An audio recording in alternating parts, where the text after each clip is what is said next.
Hey everybody, happy Friday and welcome to Collider Movie Talk for movie fans. I'm your host, Sinead DeVries, and this is the daily show where we bring you the latest news from the world of movies, plus some insight into what it all means. Joining us this morning is Dennis Tzeng. Hello everyone, and welcome back to another brand new episode of Collider Movie Talk. It's Friday, it's December 1st. I can't believe we're already at December. We're at the end of the year. I hope you guys are having a good day and have a good weekend. Sinead, who else is joining us? Also joining us is Perri Nemiroff. I'm trying so hard to send good Jurassic World vibes out into the world because I want that trailer. I want it now, please. And also John Rocha. Let me tell you something. As someone who's lived for about 3 or 4 centuries, this is what happens. The years just go by quicker. Next thing you know, it's December. We'll have another Star Wars movie in another year, and it'll be like, "What? How did this get to here so fast?" So this is how it goes. Welcome to life, people. Welcome to life. And Sinead, what do we have first? While Wonder Woman 2's November 1st, 2019 release date is still 2 years away, production on the film is slowly taking shape and will begin at some point next year. Director Patty Jenkins is currently in the midst of an awards push for Wonder Woman, and appearing on Variety's Playback podcast, the filmmaker offered a small tease of what we can expect from the sequel. I like the idea of taking somebody on a very solid, great journey, but that arrives at a bigger question being answered. So it's like that, but because she is Wonder Woman and she's here now and she's fully developed, it's got great fun from the start and great big superhero presence from the start. And it's funny and a great love story again, and a couple new unbelievable characters who I'm so excited about, who are very different than they were in the last movie. Dennis, your thoughts on Patty Jenkins' comments about Wonder Woman 2? Okay, just to know before we get into the story that Patty Jenkins had read the article Collider had wrote, and she had tweeted out a few things. She tweeted out quite a few people, including this headline, seems to be completely misunderstanding or making some pretty false assumptions based on some many vague quotes I made about something I can't say anything about. Just wait. So I don't know what she's referring to, but I can only go off of what she said. And in this, she implies that there's going to be another love story that obviously is not Steve Trevor. My question is it something? Is it going to take place after Justice League? And is the Wonder Woman character being affected by what Batman says? You know, Batman kind of tells her like she's also someone who seems to not be able to let go. Is that something that character is going to do? And then also we have the brand new characters thing. We can all speculate on what characters those will be. My biggest concern, because I liked Wonder Woman very much, but my biggest complaint was the villain, Ares. I kind of popped out of nowhere, and also just didn't really care that much for the battle at the end. I call him a garbage man because he just kind of flew up and a bunch of garbage flew onto his body. I hope that they pick a better villain this time, and we can just speculate on what that or who that can be. Perri? Yeah, well, now after her reply on Twitter, I'm a little hesitant to read too much into this, but given what she did say in these quotes and what I hope for Wonder Woman 2 as a sequel, I do like the idea of it having just the right amount of the previous Wonder Woman that we know and all fell in love with, and then also something new, because that's a really difficult balance to strike with any sequel, a franchise extender, anything like that, because you gotta push the boundaries and offer up something new, but at the same time, there's a reason you're making another movie, so I hope that they can hold true to some of what they established in the first movie, and it seems like, based on these quotes, that's what they're gunning for. The whole thing with the love interest, I'm curious to see how that pans out, and I am wondering if that's the specific detail she was looking at, because there is a way to incorporate not even necessarily a love interest, but just the idea of love and kind of whatever scars the experience with Steve Trevor left her with, but also the good too, and just trying to work through that. None of this is confirmed, but recent rumors kept saying that this movie could be set before the events of Justice League. So when you consider the conversation she had in Justice League, especially certain moments where a certain someone named Steve was brought up and how that might have affected her, that to me sounds like a really rich thing to explore in a Wonder Woman sequel, maybe being able to explore it without saying, oh, well, in the comics, Wonder Woman also fell in love with this guy, let's throw him in there. And to me, that would be a more interesting way to explore a love interest without having a brand new person there. Yeah. Rocha? Yeah, I agree with Perri. I think this, just because Steve Trevor still resonates in her life doesn't mean she can't move on and fall in love with someone else. I mean, she's been around for a very long time. You know, the lifespan of the Amazons are completely different than the lifespans of humans. So they have time to kind of like, process and move on to the next thing. It doesn't mean she still doesn't miss her one true great love. And if you throw Flashpoint in there, then anything is possible. There's all kinds of rumors of Steve Trevor possibly coming back, which a lot of people I think are lukewarm about, because it's such a great love story that ended so well that if they're going to bring him back, it almost cheapens it a little bit with that incredible last 10 minutes of the film. And the fact that it still resonates with the Justice League. And the rumors are it's going to be set in the 80s in the Cold War. So yeah, it'll be before Justice League, but how much is Flashpoint going to play into this? And she may fall in love with someone, or someone may fall in love with her, but it may not work out because she's not ready to move on. So it could still be a love story, but not one that necessarily ends in a positive way. And that happens. Welcome to real life. You go through many relationships before you find the right one. Some people are lucky to do it right off the bat, but most people take time and figure out, and they grow and they learn, and they change. So there's nothing wrong with that. And it could be it could be a woman, it could be anything. Because with Wonder Woman, we've seen she's fallen in love with both men and women. So anything's possible here. So to me, what Patty Jenkins' comments leave me with is that she's going to approach it in a way that's wide open, and she's going to have a lot of fun creating these characters.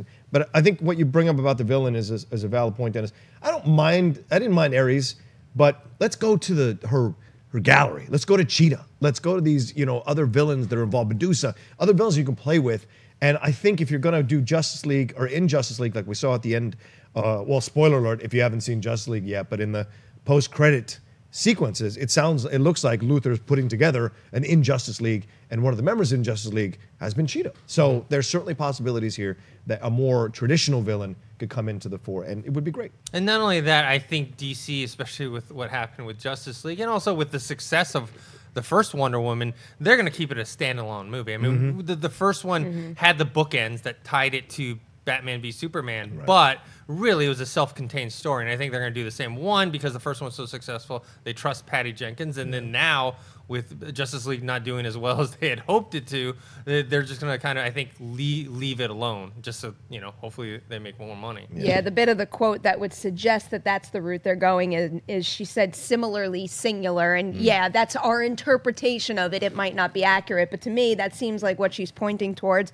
I also love the bit where she talks about just the battle of good versus evil, and that idea of having to have so much love in your life that you could fight for good and not just give into the fight that perpetuates evil. So that's just key to Wonder Woman as a character. And we saw her battle with that a lot in Wonder Woman 1. And there is no doubt in my mind that you could take that same concept and just bring it to a new level in another movie. So I hope that stays the core of it. Yeah, and let's not forget that it'll just be the second movie where she's still involved with humanity. She's going to process stuff as it goes along, right? She's going to grow and change as well, because she is way more confident in Justice League than she is in Wonder Woman. Like, she's much more composed and controlled, whatever. Like, she's very powerful, Wonder Woman, but in Justice League, there's more of a leadership approach to things. And so there's the difference. And so this is a second movie. We'll see her grow as a character as well. And that's going to be fun to watch. All right, cool. We'll keep following that story and see if Patty Jenkins says any more things about our articles. Sinead, we have buy or sell next. What's up first? Well, Disney Studios announced yesterday that the company has officially passed the $5 billion mark at the annual global box office, making this the third year in a row to do so, and the first and only time a studio has reached the threshold 3 times. Among the films that pushed the studio's total so high include Thor Ragnarok, which surpassed $800 million on Thursday, Beauty and the Beast with $1.26 billion, and Guardians of the Galaxy Volume 2 with an $863.6 million global haul. And the hits for the Mouse House will keep coming, most likely in 2018. This according to THR, who reports that after 24 hours online, the Avengers Infinity War trailer has officially dethroned it as the most viewed trailer of all time with over 230 million views. Perri, do you buy or sell Disney making over $5 billion in 2018, again, based in part on Avengers Infinity War? I buy it. And the only slight second that I thought to myself, maybe I should sell this, is because we're also talking about that potential deal with Disney and Fox. And clearly they're dominating. And if anyone studio dominates this whole industry, that's not going to be good down the line. But who knows if that's really going to happen. So right now, I'm just happy for a studio that's producing good material and they're getting the numbers because of it. No, I don't, no offense, Rocha, but when these numbers go to Transformers, that makes me a little sad. But then when I look and I see, I had to say it, when I look and I see Beauty and the Beast, Guardians of the Galaxy Volume 2, Thor Ragnarok as their 3 highest earners of the year, those are quality movies, and I'm glad they're being rewarded for it. And the same thing goes with that Infinity War trailer. It's a great trailer. It is a very well cut trailer. It's exciting. There's so much imagery in it that means more than just a whole bunch of images thrown at your face to get you to pay money to go see their movie. It's kind of like what I said in that trailer reaction we did. That trailer to me felt like, look at this great thing that you've been looking forward to and that we've been building towards for so long. We're not just slapping it all together and expecting you to give us your money. We earned all of this coming together and making you feel this way, and that excites me. With 2018, yeah, I would be shocked if in a year where they have not just Avengers Infinity War, but also Black Panther, another, they're just continuing so much right now and so much that they know is going to be profitable. I think I would be shocked if they didn't manage to do it a 4th year in a row. Rocha. Yeah, I absolutely agree. I think by the end of this summer, they'll have crossed the $5 billion. So I buy this.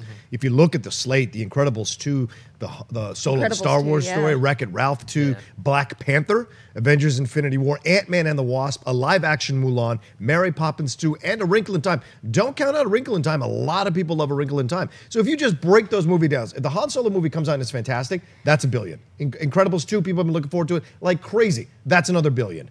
Black Panther could be $1 billion. Avengers Infinity War could be almost a $1.5 billion. You just don't know. And Ant-Man and the Wasp could get really close. So there's no way they don't break the $5 billion, in my opinion, if these movies are quality movies. Because people, I think, also more than ever are going to the theater to escape. You know, when I went to the Q&A screening with Taika Waititi the other night with Thor, he said, I don't go when he noticed trends in film that when things are depressing movies or dark movies don't make as much money as when things are a little more relaxed and so a little more happier. And so with the environment we have right now, people want to go escape. And he said that, I want to go escape when I go in the theater. And he thinks people want to go escape into these films and live out the fantasy of good versus evil in these films. And we see this happening all the time. And I think it's a big reason why the superhero genre has blown up so much as well over the last few years. So I think that trend will continue into 2018. So there's no way these films aren't going to push it past $5 billion. I really think by the end of the summer. Yeah, I definitely believe that Disney is going to get another $5 billion year next year with all those things. I mean, Infinity War is a movie that, I mean, honestly, it's one of the most highly anticipated superhero movies of all time. This is something they've been planting the seeds early on. I think was it Captain America: First Avenger was the first hints at whatchamacallit with the Cosmic Cube. Thanos, yeah, and Infinity Gauntlet and the stones, yeah. So they've been building towards this for a long time, and it's not a surprise that the trailer broke all the records, and you know, it was more of a surprise to me when it broke the record. You know, every year the trend obviously is more towards people watching these things online, even though they debut like on what was it, Good Morning America, they do it on Monday Night Football for Star Wars. And, you know, in the old tradition was, you know, you had to go to the theater to actually watch these trailers. Right. But now it's everyone has access to the internet. Everyone's watching it online. So that wasn't as big a surprise as something like, was like 50 Shades of Grey, like broke the record when it first came out. But like before it was Fate of the Furious. Yeah. But Avengers Infinity War makes total sense why. And Disney is just killing it. It's going to make a lot of money. Sinead, did you watch the Avengers Infinity War trailer yet? Yeah, like, I think I account for like 1 million of those views. It's ridiculous how many times I watched it. And then I showed everybody that hadn't seen it yet because I wanted to see their reactions. Then I ended up watching it like, I'm not even kidding, I probably watched it over 100 times, which for me is very shocking. But yeah, I agree with everything you guys said. Disney's about to take over. Like the next couple years, they are golden. Well, if you want a breakdown of the trailer and what's in the trailer, you can watch the breakdown on Collider now. And I did on the trailer. It's 12.5 minutes. I missed 12 and a half minutes? I missed some Oh, I things. can't There's a wait. lot in that trailer, which is what you said and you guys said. There's so much to unpack. It's a 2.5 minute trailer. Yeah, so but there isn't just images. I'm There's kind of a disappointed lot. you didn't like go on for like at least 30. I was told I couldn't. So, but yeah, but like this whole but you're right. What you said is so true. There's so much to it, which is why when you watch it over and over again, the rewatchability is so high because you're catching things every single time when you watch it over and over and over again. And and great trailers are almost like mini little movies that you're just going like, oh, I got to see it again to see what else could be there. So Yeah, and apparently Captain America's beard was trending. It's trending. Trending. So he's a good looking man. What can you say? all right, what's next? As part of an in-depth profile on screenwriter and director Aaron Sorkin, THR revealed that his Lucille Ball biopic, tentatively titled Lucy and Desi, will take place against the backdrop of a single production week on the television series I Love Lucy. Beyond that, no more details have been ordered, as Sorkin also revealed that he hasn't begun the scripting process yet, but will do so once he launches his Broadway revival of To Kill a Mockingbird. Rocha, do you buy or sell a Lucille Ball biopic set against 1 week of production on I Love Lucy? Well, yeah, I absolutely buy this. And as a fan of I Love Lucy growing up, this is one of the first comedy shows I watched growing up as a kid. Also because it had Latino lead there with Desi Arnaz.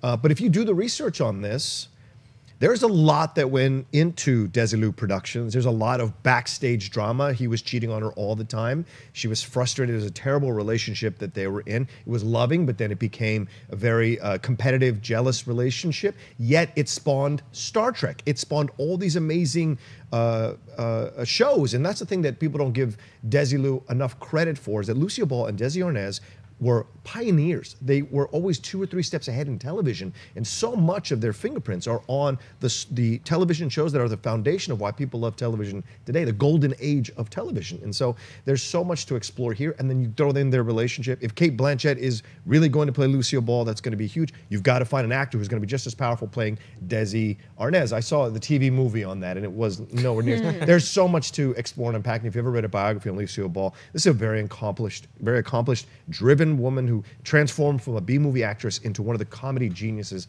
of the time, of the day, and still now one of the comedy legends. So there's a lot to explore here between their relationship and also what they do business-wise. So a 1 week of production, and it'd also be great for us who love TV and movies to see what it was like to go behind the scenes in a production during a 1 week of that show and see the fan base, see the love people had for that show. And Aaron Sorkin writing it is just fantastic. So to me, it excites me on what is possible here, and I absolutely buy it. Yeah, it's a big buy for me. I loved what Aaron Sorkin did with the Steve Jobs movie, where he turned it into, instead of a traditional biopic, he did a 3-act play, you know, with the different events in his life. And then this is going to be different as well with a 1 week production. You got to, it's something new, because we're you know, we're always saddled with the biopic of, okay, this person was born here, and then he was raised here, and then this happened in his life. I mean, you get this kind of, even though it's their whole life, it's very truncated because each scene is like very short. And look, is this going to be scene by scene reenactment of something that really happened? No, it's not going to. That's the same with a lot of the complaints about Steve Jobs. Oh, well, this didn't really happen. Look, it's a dramatization. There's creative license taking place, and the same thing's going to happen with this Lucille Ball biopic. And I, for one, am all for it. Perri? Oh, I buy this big time. I was a big Nick at Night kid, so I watched a lot of I Love Lucy growing up. And as someone who is just fascinated by the making of movies and TV shows, the idea of condensing it to 1 week of production, it just makes me wonder, what episode are they going to focus on? Because I have a million episodes that I could think of that I would like to see how they made it, but I imagine it might be more tied to whatever behind the scenes drama is the most exciting and the most interesting to explore. But there's so many, and when you think about it, it's a 6 season show, so there's just like, do you start at the beginning and show the rise of it? Do you hit it in the middle? Do you do it when it's on its way out in the end? There's just so many possibilities. And you know, when you're talking about someone like Aaron Sorkin, I could see how he could thrive and actually take this condensed storyline here and actually make it something powerful at the end, because it is going to be challenging to have this movie end in a place that really means something. Like when you bring up Steve Jobs, I wouldn't say I responded to it as well as you might have and as well as many people did out there, but with that 3-act structure, the way he did it, it meant something so much at the end. It's like everything had built up for such a long period of time that when the movie ended, it came with one heck of a punch. So I'm curious to see if he could achieve a similar feeling after just 1 week. Yeah, and also, like, you could play the game of, like, what, is this reality or television? Is this, you know, there's a lot to that Sorkin could dance between both things. And also, you guys need to know, having worked at Universal Studios, the Lucille Ball character is very, very revered and important to them. So much so that when you audition to play Lucille Ball, you have to be approved by the Lucille Ball estate to play Lucille Ball at Universal Studios. You don't just audition, they like you and you get it. You go through that process. Once they select you, then they submit you to that estate, and the state looks and says, okay, yes, you can play Lucille Ball. So all those women in Rat Race, they were all approved by the Lucille Ball estate to play Lucille. Crazy. Yeah. That's so cool, though. It's That's legitimately really cool. true. That's how, you know, how much do they revere her? I forgot about that scene in Rat Yes. I love that scene. Yeah, it's a great scene, right? All right, Sinead, what's next? THR reports that Lionsgate and Summit Entertainment's Hellboy reboot has officially been dated for January 11th, 2019, missing the 25th anniversary of the Mike Mignola created comic book. Somewhere John Schnepp just threw something at the computer. I'm sorry. Isn't that how you say his name? Isn't Mike it something? Mignola? Yeah. I thought there's like an E in it, but maybe not. All right, Mike Mignola created a comic book by about a year. The movie is directed by Neil Marshall and will star David Harbour, Mila Jovovich, Ian McShane, and Daniel Day Kim. Dennis, buy or sell the new release date for the Hellboy reboot. Yeah, I'm gonna buy it, even though January is considered garbage season. You know, in terms of movies. You know, usually like late August, early September, and then, you know, January are considered where the dumping ground for movies. In this case, I actually think it's a good place for it because, look, this Hellboy reboot is not going to compete with the Infinity Wars, the Justice Leagues. You know, it's not that type of superhero movie, right? It's not going to compete on the spectacle level. It's not going to compete on the marketing level. What it can do is kind of get a kind of a cult following, and placing it in January, I think, with less competition is a good thing. And it's not like the movie's done and they're like, oh, this is garbage, so let's throw it in January. It's more like, no, this is our plan to do it.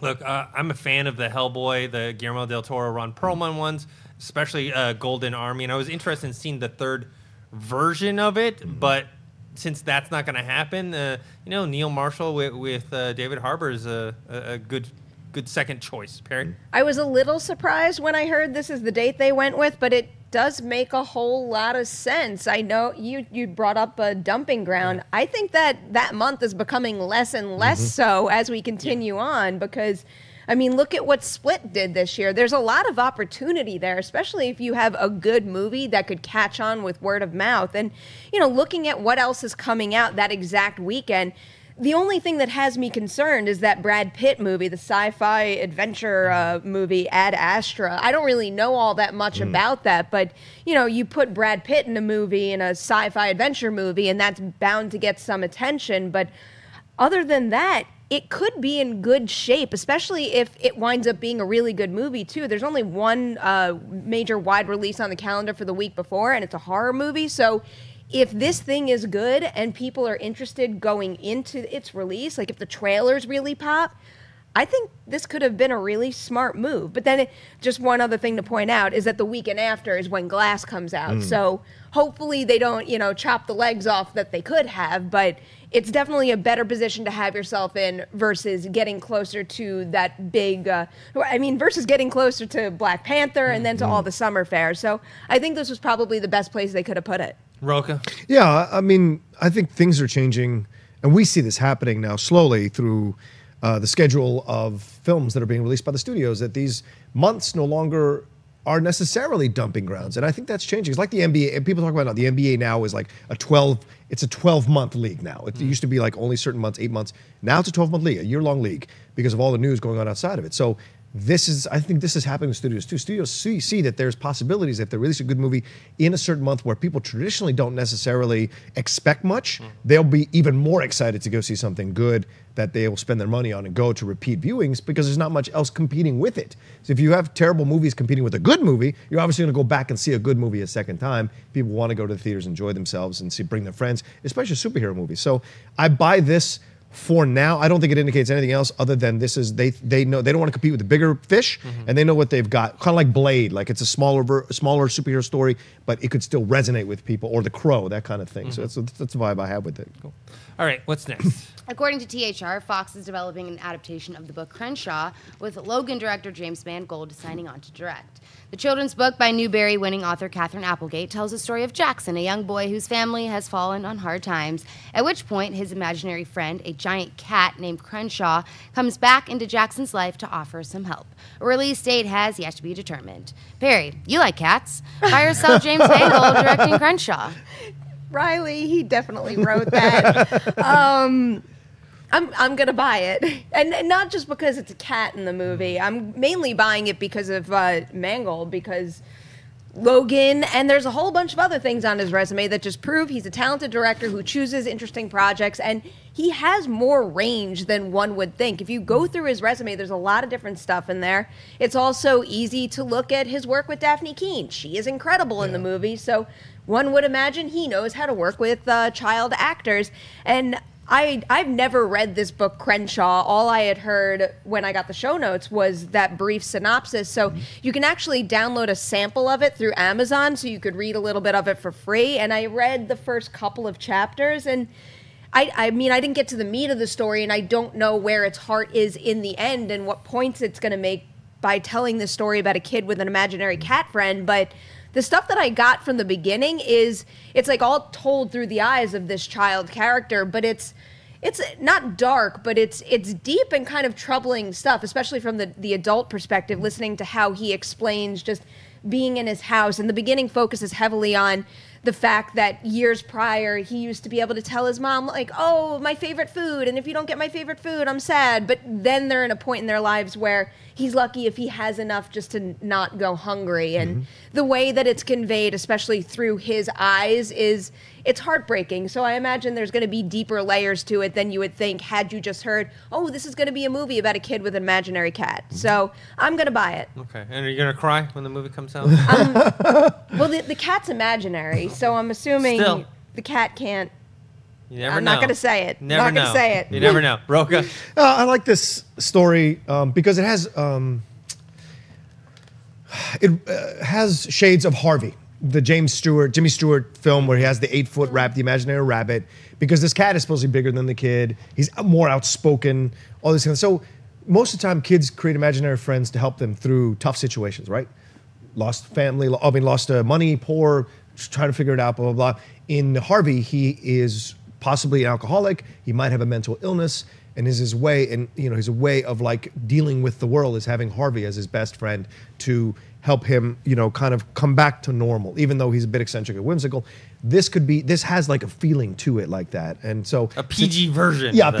a PG version of that. Well, I mean, Harvey's I not don't at think. all. I don't think the kid's going to have an alcohol problem. No, or anything like that. but he may, but yes, true. But we all have our things we have to deal with at certain ages of Yes. our life. So this may be something that helps the kid go. Plus, it leads to a lot of comedy. It seems like outspoken cat doing this or that, and seeing the kid. Maybe the kid finds his own strength to stand on his own 2 feet, but leaving himself to survive these things and come out a bit stronger. And that's why most of the time, from what I've read in psychiatrists' diatribes, is the idea that people create imaginary friends to help them get through situations. And it actually is not always a negative thing. It's not always something that means you're like off balance or anything like that. It means this is how you're processing it, and you come out the other. And we saw in Inside Out sometimes you have to let them go, the imaginary friends, and you cry like a baby in the theater when it happens. So this is what happens to imaginary friends. So I'm looking forward to this, and everything's about Mangold. There's nothing more I can add. He's a fantastic director. I loved Logan and what he did with Daphne Keane. So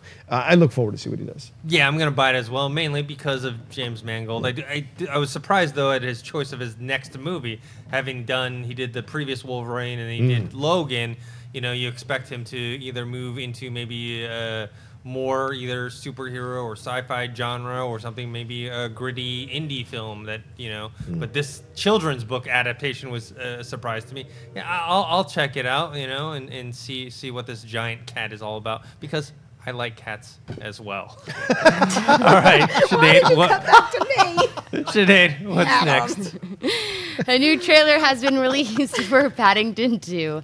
The sequel follows the adorable Paddington working odd jobs to make enough money to buy an antique pop-up book for his Aunt Lucy. But when a washed-up actor played by Hugh Grant discovers that the book is worth a fortune, he steals it and frames Paddington. Now it's up to Paddington's family to exonerate the bear and get back the book. Paddington 2 opens in U.S. theaters on January 12, 2018.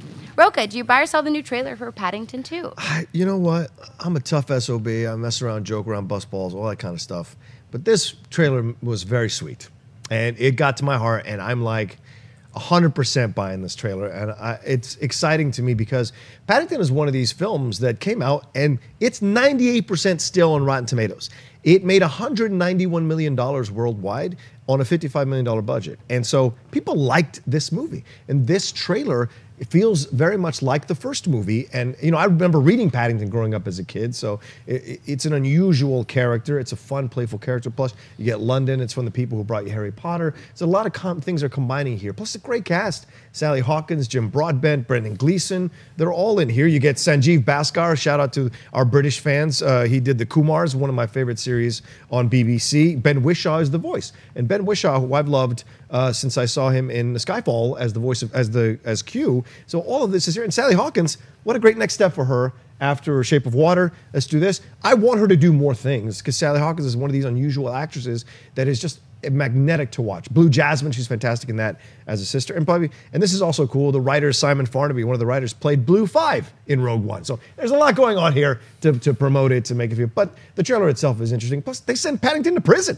Like, how do you make prison enjoyable in that time? So it seems like a good time for the family and for anybody who wants to enjoy and kind of disappear for a while in a nice children's story. I'm going to buy this trailer, even though I didn't love it that much. I'm going to buy it for this reason. Because it's not a cat? No. Okay. Because it reminded me of the trailers for the first one. I actually did not like those trailers at all.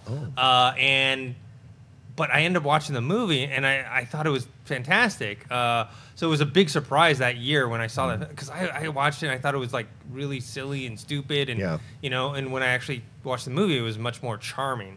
And I think that's gonna happen in this one. I wasn't blown away by the trailer, but I have this same feeling that I'm gonna go into it and loving it as well. Perri? Huge buy. Paddington, the first one, was just the best surprise ever. I liked those trailers well enough, but, you know, especially when you're talking about a movie that mixes live action with an animated character, I'm always a little skeptical of that because it's a difficult thing to pull off. That movie, if you have not seen the first Paddington and you just need a smile and you need to feel happy right now, go put that movie on. I could not recommend it enough. And really, it captures that same feeling. This trailer captures the feeling I had watching the first movie. And you're right, that cast is incredible. I mean, I'll watch Sally Hawkins in anything right now. She was so good in the first one. And the prison stuff, you know how you make prison wonderful? You put Paddington in prison alongside Brendan Gleeson and you make them cook together. Yes. Because Brendan Gleeson right now is just the greatest thing in the world to me.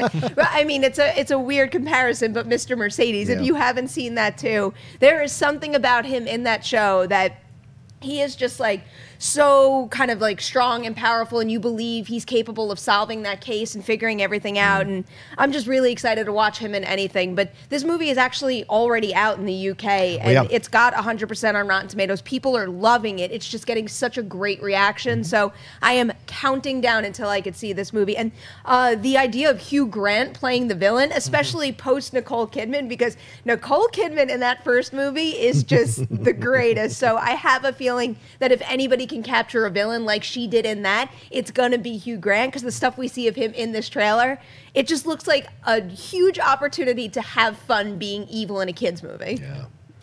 All right, guys, before we move on to mailbag, I want to remind you we're going to take your live Twitter questions at the end of the show. You can tweet us at Collider Video, and Sinead will pick out a few. Also remind you that we have a bunch of shows here on Collider Video. Top 50 we dropped today. We had a brand new, we dropped a new episode every day. Today was 29, 28. Yeah, I can't remember the number. It's like 29 or 28. It's 29. It's because I review them in advance. So like I watch them like maybe 4 or 5 days before they actually come out. So 29, and we're going to have that for the rest of the year all the way to number 1. We also had a brand new Jedi Council come out yesterday, a brand new Schmodown today, and a brand new episode of Awesome Tacular on Verizon Go 90. All right, Sinead, what's the first mailbag question? Steve writes, last year on Mailbag, Perri, Dennis, and Sinead answered my question on who will be the breakout stars of 2017. This year, I decided to ask the same question again for 2018. For me, I pick Rosa Salazar, starring in the lead title role of the upcoming Alita Battle Angel, directed by Robert Rodriguez and produced by James Cameron. She stars opposite an ensemble cast that includes Oscar winners Christoph Waltz, Mahershala Ali, I always get crap for that, and Jennifer Connelly. Rosa is also in Maze Runner: The Death Cure, reprising her role from the last movie. Now let me hear, who are your picks? Thanks for answering my question. For me, it's someone that we know, but I think he might have a breakout to another level, which is Ty Sheridan. You know, we loved him from Mud. He was in X-Men Apocalypse as Cyclops, but this year next year he's gonna be the lead in Ready Player One, Steven Spielberg's, big movie based on the book, and he's the lead character. So maybe this will be the year that he breaks out into that, next level. You don't remember who we chose last year? No, I have no clue. I went and I searched like so much through my notes to try to find that episode and to see what we picked and if we were right. We're probably wrong. I'm sure we were. Yeah, I mean, really, you're being realistic about it. So yeah, we were probably wrong, but maybe I'll be right this year. I hope. Actually, I shouldn't say these people because I want them to be successful, and I imagine I'll be wrong again. The first one I wrote down is this Storm Reed, who's in A Wrinkle in Time, because I do have a really good feeling about that movie. I know no one's looking at it like, oh, it's going to be the next Incredibles or it's going to be on the level of a Star Wars movie, a Marvel movie, whatever. But I just have a feeling, especially with Ava DuVernay directing this, there's going to be something about it that's just going to capture the hearts of the masses. And she just looks incredible in the trailer. You know, you can't really judge a performance based on a 2-minute, 30-second trailer. But what you can judge is the fact that there's just shots of her that are so captivating. She just has a very natural on-screen presence, and I'm looking forward to seeing what she does in that. And then looking at Ready Player One also, Olivia Cooke, because Olivia Cooke had Me and Earl and the Dying Girl. She has Thoroughbreds coming out next year also.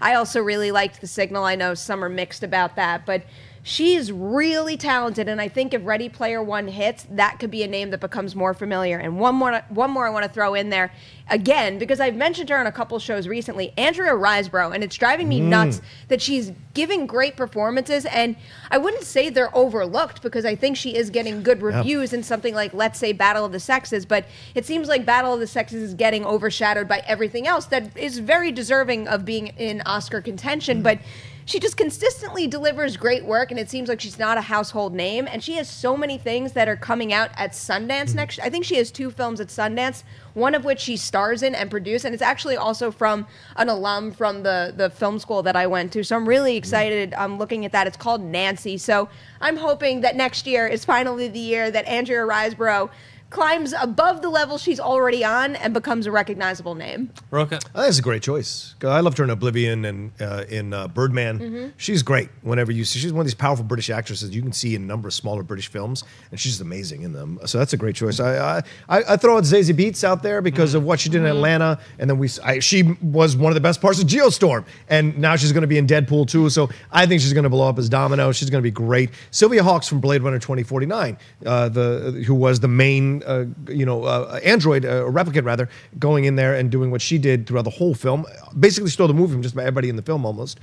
She's going to be in that Girl in the Spiderwebs, which is the remake of Girl with the Dragon Tattoo kind of thing, or I think it's the next chapter, whatever. Claire Foy's in that, who I've been enjoying in The Crown. I think Daphne Keane, she only has one movie next year, but there may be other things that are going through the pike. But one person I think you should look at, if you haven't noticed who Catherine Winnick is, you need to figure out who Catherine Winnick is. Go and watch Vikings. Go and see this incredibly powerful Canadian actress play these parts, do these things that she's doing. She's slowly building a resume, kind of like Andrea Riseborough, doing these things that she's doing. And so I think Winnick is one of these really incredibly powerful actresses that's going to blow up in the right project next year. Sinead, do you have anyone in mind that's going to break out next year?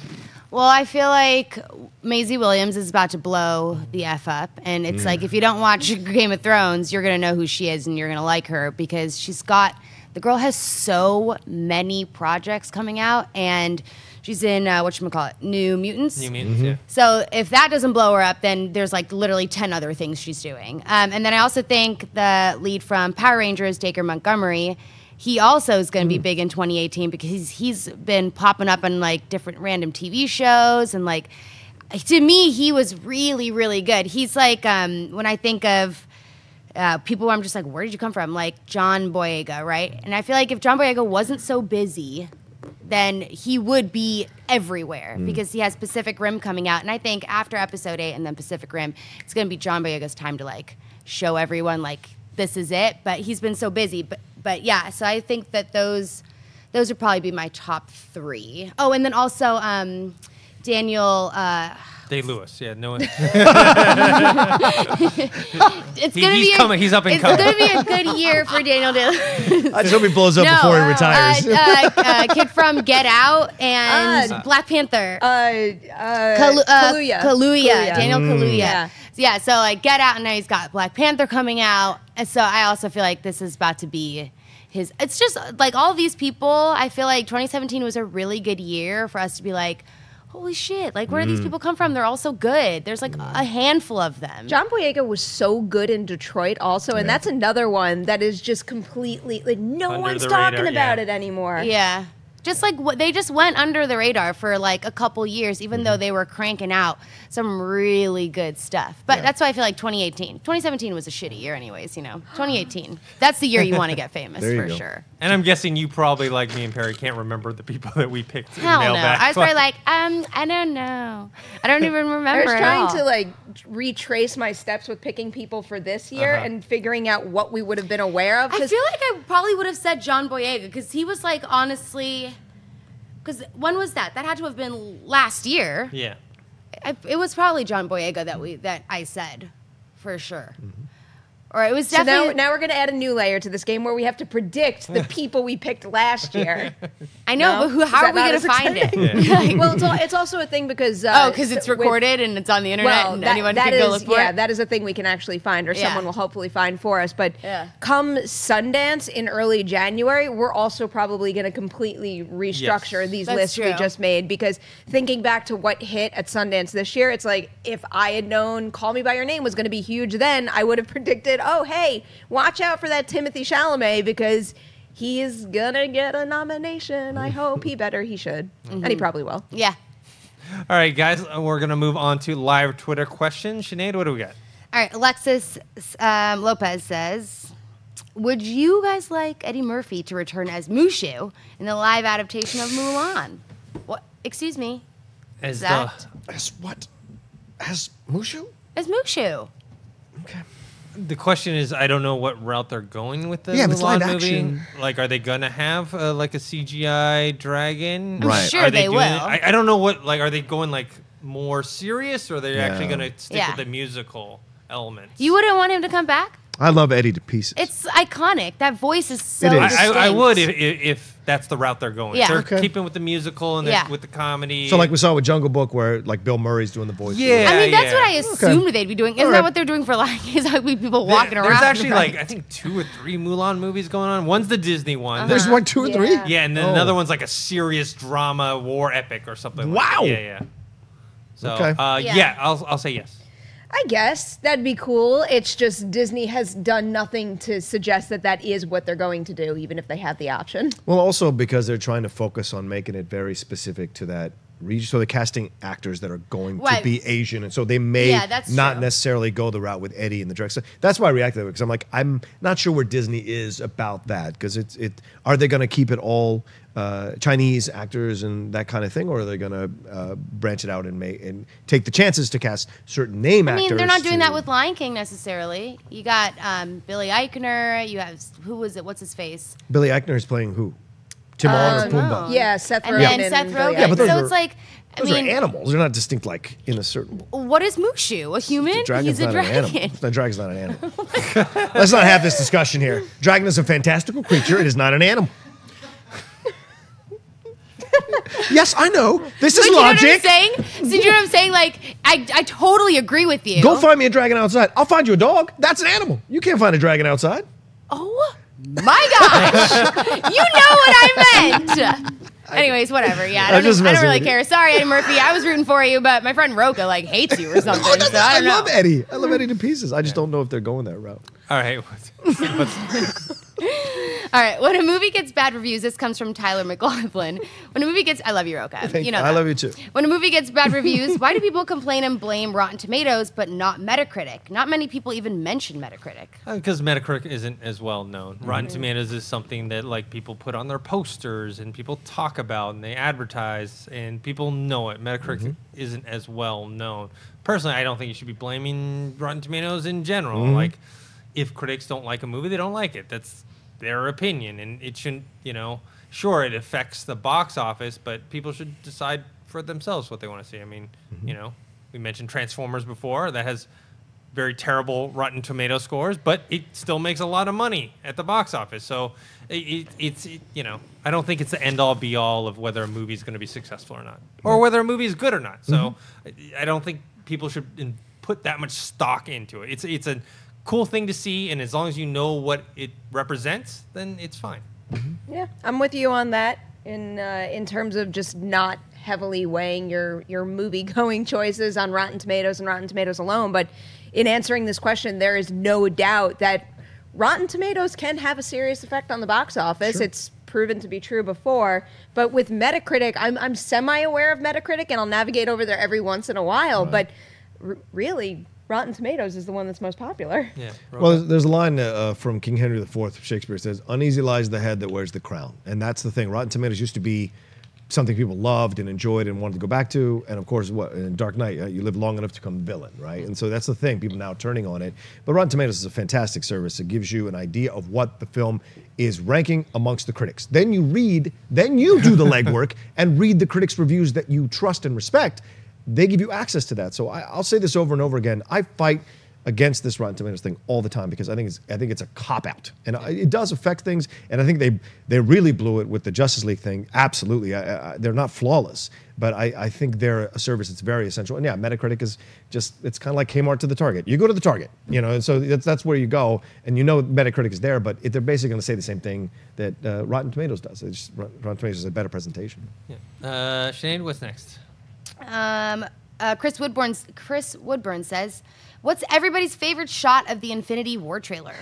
The end shot, the one where they're all running. I said it while we were doing the reaction, and I've been obsessed with getting like the clearest possible GIF I can of that, just so I could have it forever, and then blow up just a screenshot to have as my computer background when I take my Star Wars one off. But I love that shot. For me, it's when Thanos is pinning down Spider-Man, just showing how powerful he is. Remember, in the trailer, he doesn't have all the gems yet. He doesn't. The Infinity Gauntlet isn't like activated yet. This is just Thanos as he is now. Yeah, I'd love to say the shot where Captain America comes out in the light, literally and figuratively out of the dark. But for me, it's Thanos knocking Iron Man the F out. That is such an awesome shot. The man is so powerful. The creature.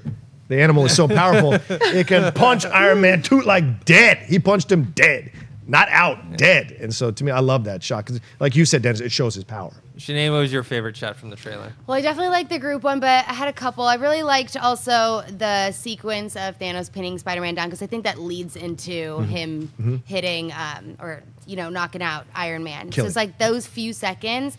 But just like when I first saw Thanos too, I wasn't sure how I felt about him. And like there was like this awesome like meme going around of like they put Thanos next to the toes from Spy Kids, and that was literally what I thought when I first saw it. I was like, he looks like a toe. Why does he look like a toe? Now I'm like all right with it, but at first I was a little triggered because that Spy Kids scene gave me nightmares for years. But another one of my favorite scenes is when Spider-Man, his hair goes up. Oh, that's just the like spider sense. Yeah, it's just like all the details of that trailer. It's just one of the best trailers I think Marvel's like ever put out. All right, let's do one more. Okay, hold on. What do you consider Rocket Raccoon? Is he an animal? No, he's a fantastical creature. No, because he's a raccoon. No, but he's not a raccoon. He is a raccoon. He's not. He was altered. He was experimented on, altered. He did not ask to have a voice or ask to do these things. He was born a raccoon, then he was altered. So that's what. But he was altered. Yeah, but he's altered. So he's something different now. Yeah, true, but still base animal. But you can't find a raccoon that talks. Look, if I sprout wings tomorrow, I don't all of a sudden stop becoming a human being. I'm still a human become being. a mutant. You'd be a creature, as you say. I would not be a creature. I didn't say that dragons are animals. I was just saying I think that they would fall into the same category of. We were giving each other shit. Why are you? I just feel like I have to defend myself. You because I shouldn't. feel like everyone's gonna be like, oh my god, of course Sinead would say that I feel bad dragons for are having started animals. this all over again. Do we have a Twitter question? Way to go, Perry. Yeah, Perry, this is all your fault. I know. All right, so Kieran Smith says, best movie of the year so far since Star Wars is not out yet. So far, there's still movies that I still need to see, like Lady Bird. And, I haven't seen like Three anything. Billboards. So there's a bunch of other movies, but for right now, I still have Logan as my number one movie, and I hope it gets an Oscar nomination, even though it's a genre film. I just got really distracted because did you just say that Twitter question came from Karen Smith? No, Kieran. Oh, Kieran? Because I'm like, oh, from Nero. No, That's all I started. it's like the Irish. It's like the Irish spelling. That's all I started to think about. Is this asking for our number one movie of the year? Yes, so far. Yeah, so far. I can't answer that question yet because I need to rewatch a lot of things, and I'm still not entirely done watching, but the ones that I'm playing around with right now that are basically, like, I'm not saying these in any order, they're just still in contention for my top 5, top 10, whatever we do. Get Out, It, Call Me by Your Name, Lady Bird, Shape of Water. I think those are the ones that I'm most hyped on right now. Rocha. Transformers. No. The last it's still Logan. It still resonates with me. I just bought it recently and rewatched it over and over. It still resonates. That's the one. But Lady Bird's getting so much buzz. I don't want to believe the buzz. So I'm going to go see it this weekend and see if the buzz is real because a lot of my friends have seen it and absolutely loved it. 3 Billboards, Dennis, you will get such a kick out of that. Mm-hmm. It's not the top film of the year, but it's fantastic. Okay. Yeah, you really enjoy it. Sinead, what about you? I've seen barely anything, but it's a toss up between Logan and oh my god, I guess Homecoming. Only because I had such a great time at the theater for Homecoming. I think Logan was a better movie. Like I loved Logan more, I think, but I don't know. Why did I pick this question? It stresses me out. Well, when you pick your best of the year, it's your best of the year. Yeah. It's not about what's the better movie. I about what you haven't love. seen so many movies. Like, out of your list, I saw like one of those movies. I'm just like, well, actually, a lot of hers like haven't like widely released. Yeah, right? No, they're limited right now. Like I mean, Shape Shape of of Water is came- limited. The Disaster Artist is another great one this year. It's actually but one of my favorites of the year is Disaster Artist, Artist. Yeah, it's we did a room commentary. Me, Mark Ellis, and Ashley Mova. And Ellis and Ashley, that was their first time ever seeing it. So be on the lookout for that. It's we had a ball watching that movie. It was so much fun. And then the Disaster Artist, it's a nice combination, those two. Do you need to see The Room to enjoy Disaster Artist? No, but it'll give you a little bit. Helps. Okay. Yeah, it helps a lot. I will see The Room then. Yeah. All right, guys, that's it for this episode of Collider Movie Talk.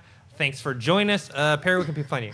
Sinead, stop that. I'm on Twitter and Instagram at Patty Nemiroff, and there's also some great episodes of Mailbag coming your way this weekend. Rocha. You can find me hunting dragons out in the forest. You can find me at the Rocha Says on Twitter and Instagram. New episode of Cinephiles on iTunes and Stitcher dropped today. We talk about Casablanca on a 40th anniversary. 40th, 50th? I don't know. It's a long time. And 70th probably. And also this week, don't forget, Top 10 show came out. We talked about Top 10 Pixar movies in honor of Coco. So go and find that on the SK Plus podcast channel.